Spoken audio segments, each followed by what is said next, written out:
just got to Bogota, Colombia, and I had this idea for a video, a 30-day health challenge. It's been done before, I get it, but hear me out. We don't have traditional jobs, so that gives us, I don't know, another 8 to 9 hours a day to focus on being healthier, learn at every opportunity, and just focus on being overall better people. We could just be glutton tourists, overspend, overeat, and just be lazy, but that mindset sucks. We want to be involved. So here's the goal. We're going to attempt to seek out at least one opportunity a day that focuses on the mind, the body, or the soul. The mind. This is learning. This goal can be achieved by reading, practicing Portuguese or Spanish, trying to meet new people to hear their experiences, or just anything that helps us grow our overall perspective on the world around us. Body. This is working out. If our bodies feel good, then we feel good. This is going to the gym, running, hiking, swimming, just staying in shape. And finally, soul. This is to be at peace. Practice meditating, yoga, or just doing a good deed in general. It can be as easy as being in nature or just trying to take in all of the beauty around us. It is to be present, be in the moment, and just living for the day. Here's the start of that challenge. Here's to Colombia,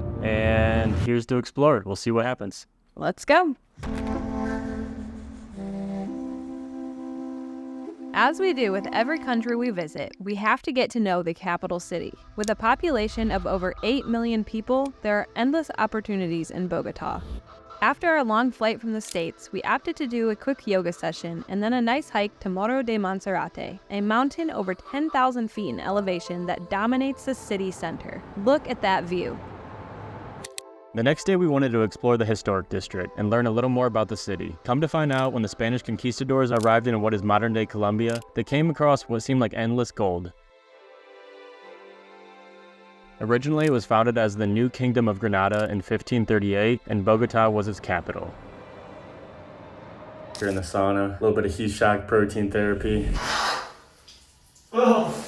So this last chapter I read was about being right and facing what you're wrong in today's world and trying to grow from that perspective. It made me think about how I was wrong on some impressions about Colombia and Bogota, and reading a lot of articles about the dangers and the threats here. And for sure, it's 100% present. There's legitimate threats and dangerous situations that you can get yourself in as a tourist. That hasn't stopped us from going out and exploring this country, because after coming here for 3 days, you realize that the vast majority of people are very good. They have well intentions, and that they're here to help you, and they want you to love and adore their country. They have a lot of pride for Colombia and Bogota, and they want to share that with people from around the world. These big cities can be a bit overwhelming for us, so after our morning workout, we picked up the car and decided to get out of the craziness for a little bit. We're gonna go explore some of the nature here in Guatavita. It looks beautiful. There's some hiking trails, and we're gonna be out in nature in a little cabin. Feels good, right? Does feel good. Look at these beautiful mountains. This city is actually Guatavita La Nueva, the new one. It was built as a replica city in 1967 after the original was intentionally flooded out by the creation of the Tomine Reservoir. Now it is home to Spanish-style construction and incredible restaurants. We just arrived to Laguna de Guatavita. In the pre-Columbian era, the Muisca people saw this lake as a sacred place of connection between the mortal and spiritual worlds. The Muisca would make gold offerings into this lake, and this is where the legend of El Dorado was born. Luckily for us, the Spaniards were not successful in draining the lake in search of more gold.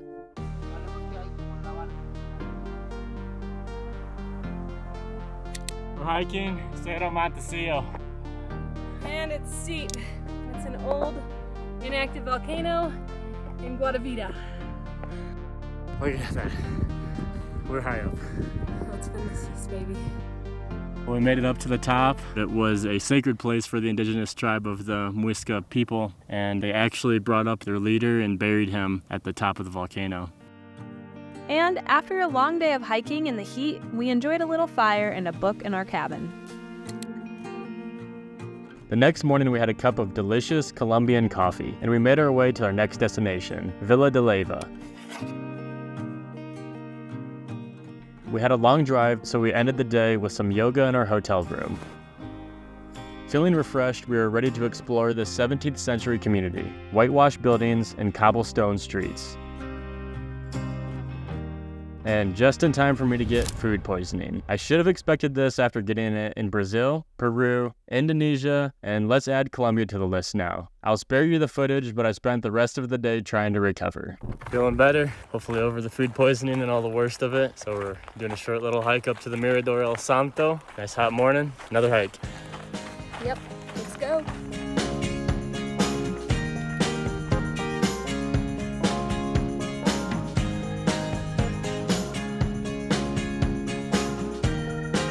And you guessed it, another day of hiking. Pozo Azules is north of the town, and we enjoyed the fresh air and the beautiful landscapes. But get this, there is a fossil museum here that is home to a 115 million year old Monkerosaurus. This was a marine dinosaur, indicating that this town, which currently sits at 7,000 feet above sea level, once sat at the ocean floor. It's our last day here in Villa de Leyva. They say that it pretty much rains all year round, and today was our first rainy day. But early this morning, we were able to go out and learn a little bit about Casa Terracotta and understand how that house was built. But when the rain came back in, we came back and we're working on some videos, and we're got some blogs in. And tomorrow, we're heading back towards Bogota.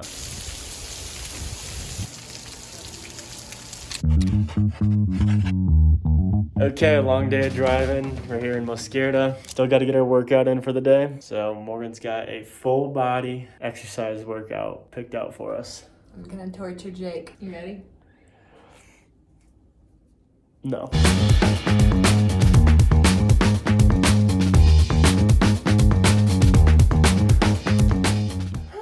A long day of messing around. We tried going to Chicaque earlier. There was a bad accident on the highway, so we turned around and went back into Mosquera. But we're finally here at Tejo Falls. It's very incredible. We're sitting outside the old hotel that's overlooking the waterfalls. It's basically consumes all of the surface runoff water and water management from the whole city of Bogota and surrounding area. And the culmination comes to this waterfall. Pretty cool, actually. Glad we're here. Morgan and I have calmed down and we're enjoying this landscape marvel.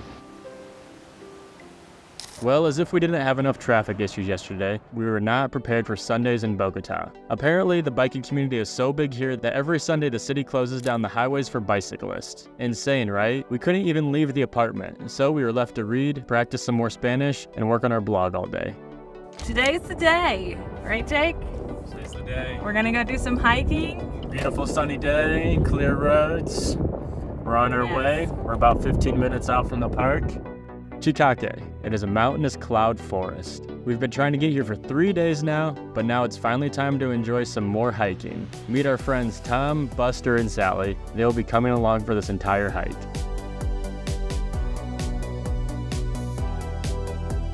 We're in the clouds.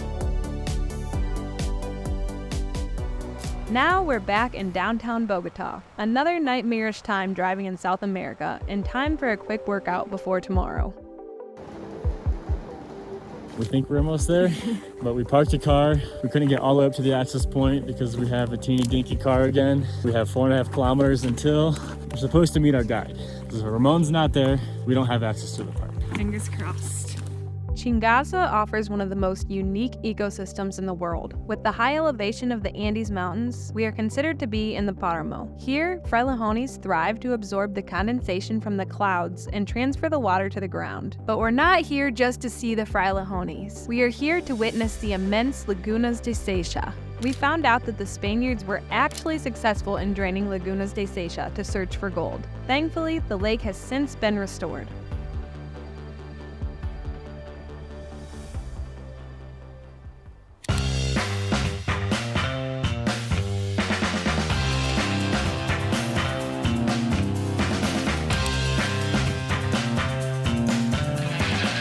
After having the luxury of having a car for the first couple weeks, we needed to return it and start having to travel like true backpackers by suffering 6 hours on the bus to head south.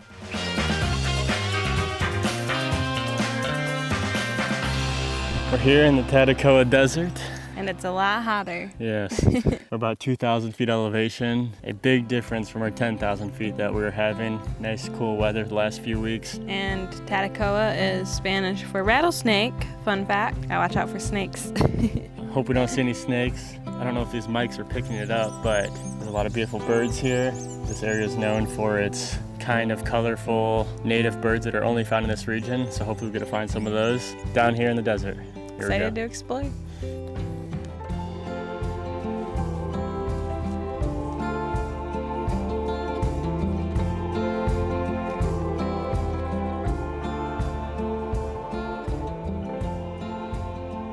Whoa. So we got these little cactus peppers. We were told they're edible, so if it's poisonous, this is gonna be the last recording of me. Uh-oh.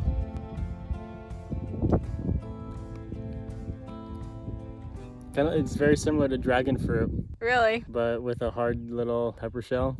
And then it's got a little bit of a spice at the end. We've been wandering around in circles for probably over an hour now, maybe an hour and a half. We don't know if we're on the right trail. We're lost, I'm gonna admit it. SOS. I said it before we started the hike. Humans have to be the only species on the planet that would pay to have somebody drop them off in the desert, go wander around in the desert for a few hours, and have them pay them to drive them back home. Why are we doing this? Because we're having fun.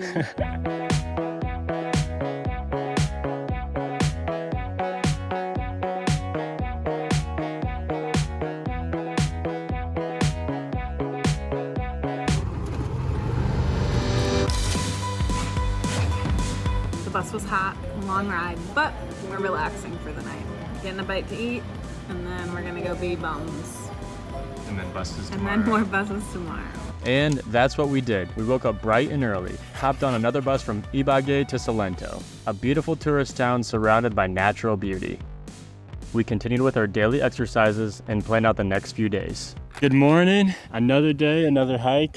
Cocora Valley, right behind us. Beautiful, my gosh. We got a morning hike today, taking in all of these beautiful landscapes, then we're going on a coffee tour later. We're excited. Two of our favorite things, hiking and coffee, so how could it go wrong? Cocora Valley is home to the wax palm trees, and they are the largest palm trees in the world. They can even grow up to 200 feet tall. It is absolutely incredible to see in person, and there is no way that any of these videos can even do it justice. I'm curious of why they evolved like this, to get so tall, and how they're able to be so strong.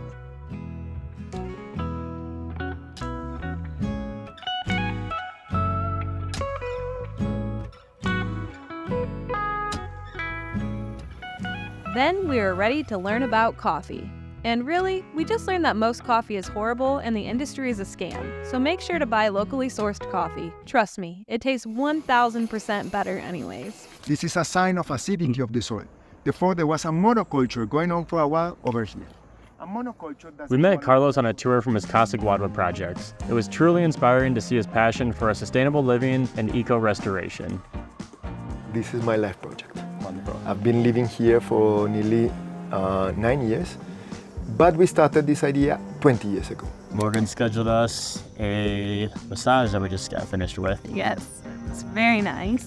The coffee spa in Salento. If you're here, check it out. A nice relaxing day, trying to stay peaceful. Can't get angry over anything, Morgan. I know you get angry often, and today's not the day to do it, so don't. No anger today.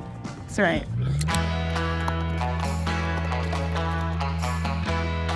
Then for a short day to explore the little town of Filandia, which is the second oldest colonial town in the Andean region of this country. And we were told to come here and enjoy some of the best cuisine.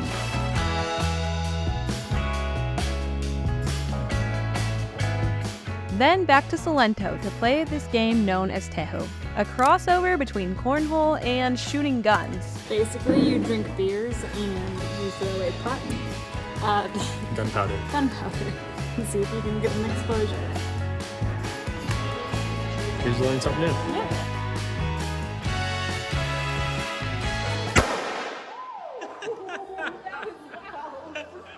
You got 3 of them. Holy shit. This is the end. Sorry. Of our challenge of trying to be just healthier, better people, I guess, in a sense. Yeah, we've been more aware about trying to do something meaningful every day as well, not Yeah. just being tourists. At the end of the day, that's what we are. But Yeah. we'll see if the video even comes together or if it's any coherent piece at all. Maybe just a lot of Morgan doing a lot of muscle reps. He's doing them every day. But it's given us something to try focusing on every day here. Tomorrow's 30 days, and we are heading out on a 3-day hike. We're inflicting a little misery for the end. Yes, the final day.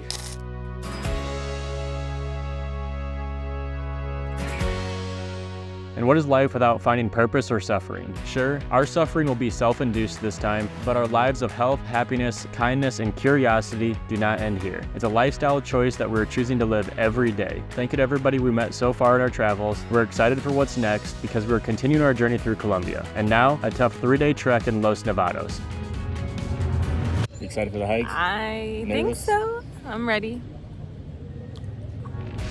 Subscribe to not miss out on this journey. But all we know is after tomorrow, we are not working out and we are not going to learn anything because this 30-day challenge is done. I'm not doing it anymore.